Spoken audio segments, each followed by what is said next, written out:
what's the issue between, Isiah and Jordan? I heard that he kept Isiah off the Olympic team. Like, what's the beef? I mean, well, it basically started when he was playing the ball game. The Pistons and the Bulls, how they treated people like disrespect. Everybody gonna foul hard, do this and that, but it's just like the Lambeer, he had all his teammates like scared to do something out of the ordinary because don't let me see you like Mike. I'm gonna do something to you like this and that. I'm gonna get you traded. And then he tried to say Mike kept him on the dream team. Mike was a player on the dream team too. So it's breaking it on down. So basically, when you got a dream team, Olympic team, something like that, whoever coach, you get a chance to bring one of these players. That's why Christian Laettner was on the coach of Duke. Was coaching the Olympic team one year. Christian Laettner, he won the national championship. He hit the big shot. I think that was the year he was on there. But anyway, the coach get a chance to really bring one of these players. So if Chuck Daly wanted Isiah on there, he would probably have been there. I don't think he'd like Isiah like that because you hear him up to this day still talking about something happened. What, 92? When it happened in 92, right? 92 or 96, whatever it was. 92. Yeah. So my thing is, he's still talking about that.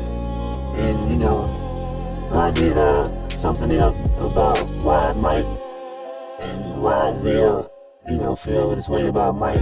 Basically, what I was saying is, Mike won 6 championships. Mike won Energy, that kid hopes, and everything that he probably should have done when he was, he won the championship in college, came to Detroit, whatever. So he was a good player, I give him that. And for him to try to blame Mike for this and blame Mike for not having him on the dream team, that was just absolute not crazy because, like I said, Bird, Magic, all of them guys on there, and him and Magic were best friends. Chuck Daly was his coach, so I guess everybody seen that something was about him, and you see him to this day.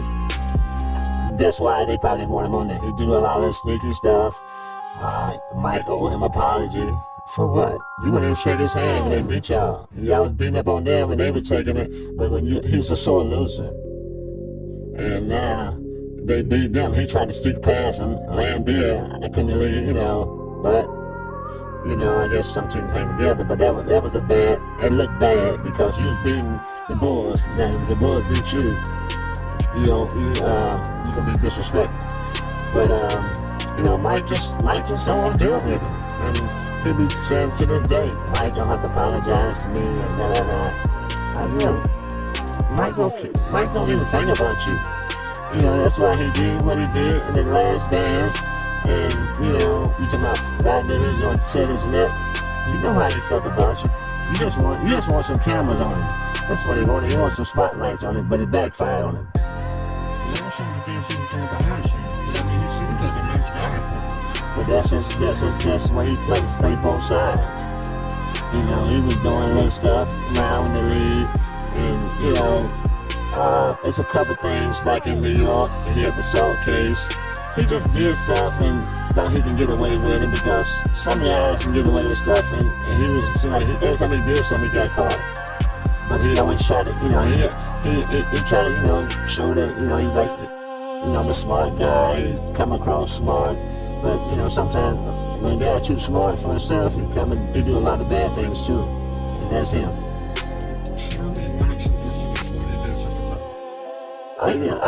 The biggest thing was when, with Mike, and, I know some of his ex-teammates treat him like is there like one time he smacked Rick or something in a game or something, and like, come on, man, this man won championship, dude, you gonna do this and that. So he was like trying to use his Chicago power on a lot of guys in the league. I got president of Chicago, So he was trying to let you mess with me, we gonna do something to you or whatever. He always tried to come across. Matter of fact, about 2 years ago, so I'm in the airport, right? In Atlanta, I'm coming up the escalator. Somebody walking up, I'm looking, they're walking fast. It was Isiah. You're like, you say, you got something to say to me, and I said, what are you talking about? He said, no, so I got a case going on, and at this time, I don't know if he was trying to set me up or what, because he was working with the Knicks. And So somebody got this footage. I don't know when they gonna let it out. So he followed me all the way up to the top. I'm going to my baggage, get my stuff, and he following me. I'm like, what the fuck are you doing? I said, no, I saw the police was over there. I mean, about 40, 50 people seen this incident. I don't know when they gonna let it out. So he kept trying to follow me. I said, what the fuck are you doing? He said, no, let's square this off. I said, let's square it off then. So I walk away, he started walking again. So by the third time, I'm like, okay, forget it. You back at the line. And he just like, yeah, okay. So it was just weird for him to walk up on me and try to approach me like I said, he's trying to set me up. Because what's going on in New York? See if I'm gonna hit him or something, or this and that. But he almost, I said no 3 times after that. I'm like, okay, you come one more time. And a lot of people got that footage on tape. When they put it out, you'll see it. And I be like, wow. You know, I get back to my wife, you know, I thought somebody would, you know, people now, they get so they gonna put it on social media so quick.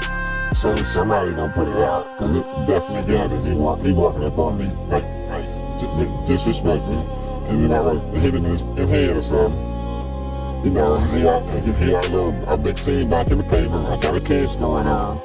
So I was trying, you know, I've been trying to just be, you know, real laid back to the thing over in New York.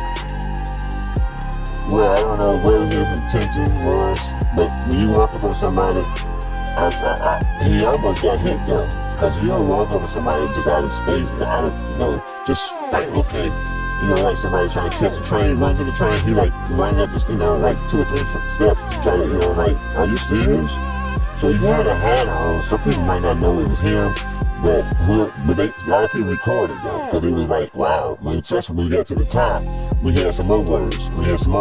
So people, they know, some people probably do, and some don't, but yeah, it was an incident in the airport.